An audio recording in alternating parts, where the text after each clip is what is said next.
আগামী 3 মাস, আগামী 6 মাস, আগামী 1 বছরের মধ্যে আমরা আমাদের মানুষের কাছে দেওয়া কথা আমরা পূরণ করব।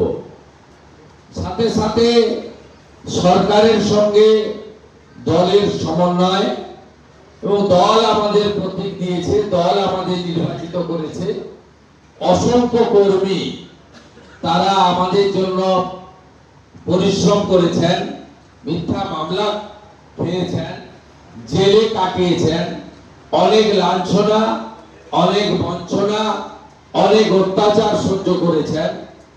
কেন্দ্র এবং রাজ্য সরকারের বহু কর্মসূচি থেকে সেই মানুষগুলোকে শুধু বিজেপি করার অপরাধে, গেরুয়া পতাকা হাতে রাখার অপরাধে, মাথায় টিকা বা গলায় তুলসীর মালা বা বিবাহিত মহিলাদের শাঁখা পলা সিঁদুর পরার অপরাধে তাদেরকে বঞ্চিত করে রাখা হয়েছে, ধর্ম পালনে বাধা দেওয়া হয়েছে। এখানে একে অপরের বিরুদ্ধে লড়িয়ে দেওয়ার অপপ্রয়াস বিগত দিনে রাজ্য সরকার করেছে। পাহাড়ে জনগোষ্ঠীকে 11টি বোর্ডের মাধ্যমে বিভক্ত করার চেষ্টা করা হয়েছে। কখনো মতুয়া নমশূদ্রদের, আরাধ্য দেবদের, ভগবানদের অপমান করা হয়েছে, কখনো রাজবংশী সমাজকে অপমান করা হয়েছে। আপনারা সেটা দেখেছেন। আসুন আমরা এমন একটি স্বপ্নের সরকার তৈরি করি যে সরকার এবং ভারতীয় জনতা পার্টি মানুষের প্রত্যাশা পূরণ করতে পারবে।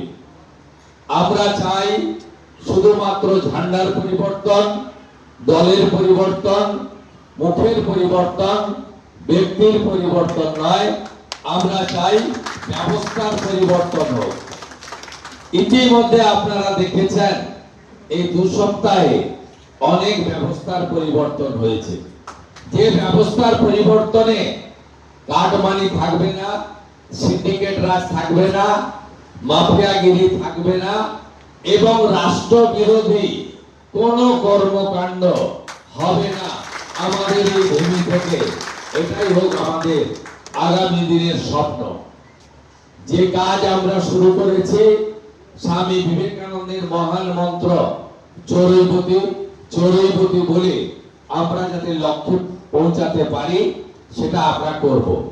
আমি কথা দিচ্ছি প্রত্যেক মাসে উত্তরবঙ্গে আসব, এবং আমি কথা দিচ্ছি সরকারি কাজ, উন্নয়নের কাজের পাশাপাশি সংগঠনের জন্য আমার ট্যুরে কয়েক ঘন্টা সংগঠনের জন্য বরাদ্দ থাকবে।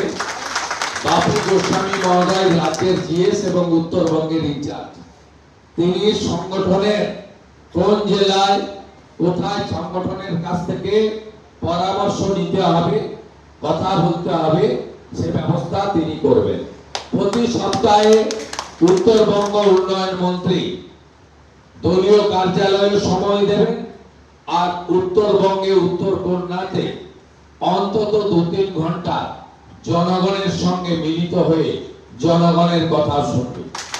আপনারা মে এবং জুন মাসে যে যে প্রস্তাব রাজ্য সরকারকে দিতে চান, সেই প্রস্তাব নথিভুক্ত করে রাখুন। আগামী জুলাই মাসে আমি যখন 2 দিনের বা 3 দিনের প্রবাসে আসব, তখন লিখিতভাবে ওই প্রস্তাবগুলো তুলে ধরবেন, এবং সিএমও দপ্তরের আধিকারিকরা আমার সাথে থাকবে। আপনাদের কাছ থেকে সেই কাগজ আমি সংগ্রহ করে যেগুলো সরকারের করা উচিত বা করতে পারবে, সেটা ডু ইট নাও ভিত্তিতে আমি আপনাদের কাজ করব। এবং আপনারাও বিভিন্ন স্তরে জনগণের অংশগ্রহণ, সাজেশন নিন। বিজেপির এবারে যে সংকল্পপত্র, তাতে একেবারে ব্যবসায়ী সমিতি থেকে, ক্লাব প্রতিষ্ঠান থেকে, ধর্মীয় সংগঠন থেকে, শিক্ষক অধ্যাপক বুদ্ধিজীবী থেকে, বেকার যুবক যুবতী থেকে, আমাদের বয়স্ক মা বোন মা দিদি থেকে সবার সাজেশন নিয়ে আমরা কিন্তু এবারে সংকল্পপত্র করেছি।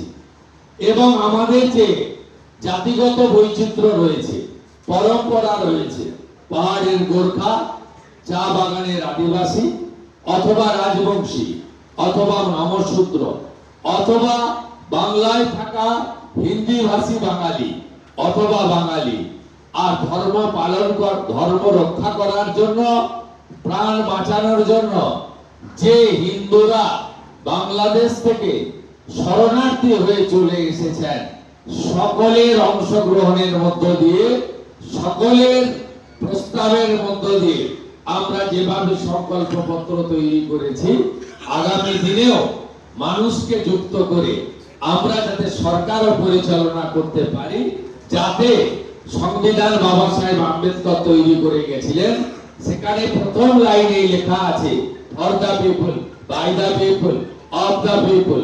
বিগত দিনে তৃণমূল সরকার for the family, by the family, of the family, অথবা for the party, by the party, of the party করেছিল। আমরা যাতে সেখান থেকে বেরিয়ে আসতে পারি, সেটাই হোক আমাদের সকলের লক্ষ্য। উত্তরবঙ্গের জন্য আমি এয়ারপোর্টে নেমে এই পবিত্র ভূমিকে প্রণাম করেছি। প্রণাম করে আমি বলেছি, 2009 সালে দার্জিলিং এর আসন আপনারা দিয়েছিলেন, মাননীয় এখান থেকে বিজেপির এমপি জিতেছিল। সেই সময় থেকে উত্তরবঙ্গ নীরবে নিভৃতে বিজেপিকে ভোট দিয়ে এসছেন। 14 সালে নরেন্দ্র মোদীজি যখন প্রধানমন্ত্রী হন, তখন যে দুটো আসন জিতেছিল, তার মধ্যে দার্জিলিং এ এসে আলুওয়ালি জিতেছিলেন। তারপরে 2018 পঞ্চায়েতে ভালো ফল আপনারা করেছেন।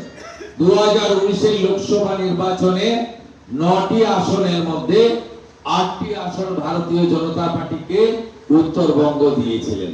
তাই উত্তরবঙ্গ হলো বিজেপির ভদ্রা আসন। তাই এই সরকারের উন্নয়নমূলক কর্মকাণ্ডে উত্তরবঙ্গ অগ্রাধিকার পাবে, উত্তরবঙ্গ অগ্রাধিকার পাবে। আপনারা সুপরামর্শ এবং একটু সময় নবগঠিত বিজেপি সরকারকে দেবেন, এই প্রার্থনা করব। এবং আমাদের পার্টি যারা কার্যকর্তা আছেন, তারা মাননীয় জেলা সভাপতির দয়ে আছেন, হোয়াটসঅ্যাপে যে কোনো মুখ্যমন্ত্রীর উদ্দেশ্যে সাজেশন, পরামর্শ আপনারা তাদেরকে ফরওয়ার্ড করবেন, নিচে নাম্বারটা লিখে দেবেন, তারা আমাকে পাঠিয়ে দেবেন। আমি এটা চালু করে দিয়ে গেলাম।